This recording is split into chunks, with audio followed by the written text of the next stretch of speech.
sa mas pinasayang Mars Uy! Come on! Okay! After our hataw, para siyempre pang pag-good vibes ngayong umaga. Mga Mars at Mars, samahan niyo kami mag-countdown to Christmas, ha?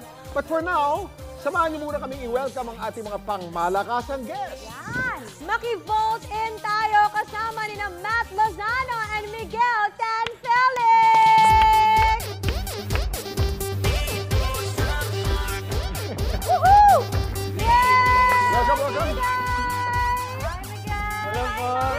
Magandang araw po. Hello, kamusta? Guys, how are you?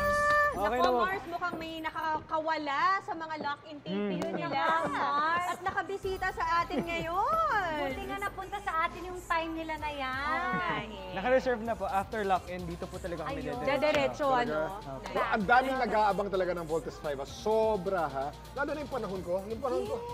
Yan ang talagang kinabubuhay namin nung bata ako. Yan ang inaabangan talaga, Inaabangan. di ba, kuya? Kaya nung sinarado yung Voltes 5, yung binanyan, nagalit lahat ng bata sa gobyerno. Ganun ang nangyari. At isa ka doon. Isa ako. Isa si Kuya Kim sa nagprotesta Naging talaga. aktivista lahat ng mga bata, maliliit. Kasi zero yung Voltes 5. Ang labo talaga. Oh. Nag-reminisce si Kuya Kim nung kabataan niya. At saka, bumalik Mars, yung kabad trip Bumalik niya. din yung kabad tripan niya. Ito na nga, babalik na nga Kuya Kim. Ito na, abangan natin. Kamusta bang lock-in taping nyo? Masaya po siya eh. Parang learning curve kami ngayon kasi ang daming... ako, first time ko po mag-lock-in and Okay. very iba yung treatment ng Voltes 5 sa mga past shows na ginawa ko. Kaya parang learning curve siya sa akin and nag-enjoy po ako eh kasi parang bago siya sa akin. And it's Voltes 5 kaya Iconic. iconic. Hindi pa tapos ang mga pa-talent, pero sina Pars Matt At Pars Miguel na lang, siyempre, ang sasalang namin. Yes, thank goodness. Itong isang tanong, isang takbo, question hunt challenge. Okay, so meron tayong mga nakakalat na small containers on the set na naglalaman ng printed questions on colored papers. Okay, so blue ang naka-assign kay Miguel, red ang naka-assign kay Matt. So yun lang yung mga kulay na hahanapin nyo. Blue for you and red.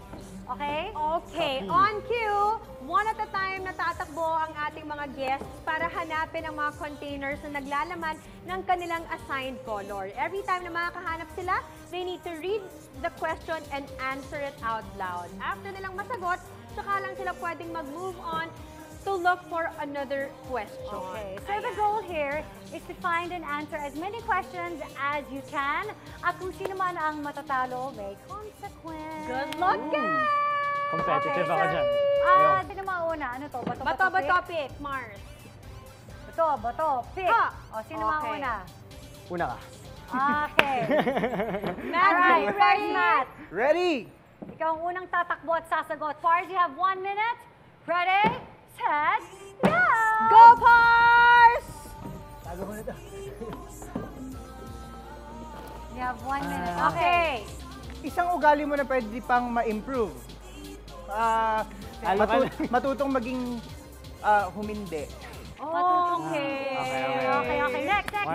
Next. Come on. 5 questions yan, Matt. Go!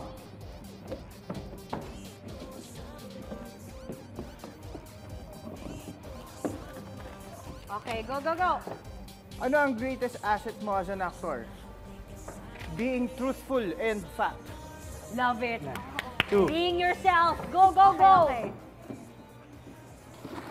8, 7, 6, Ano ang kinakatakutan mo 4, mangyari sa'yo on set? Papagalitan ni Direk Mark. 2, Okay.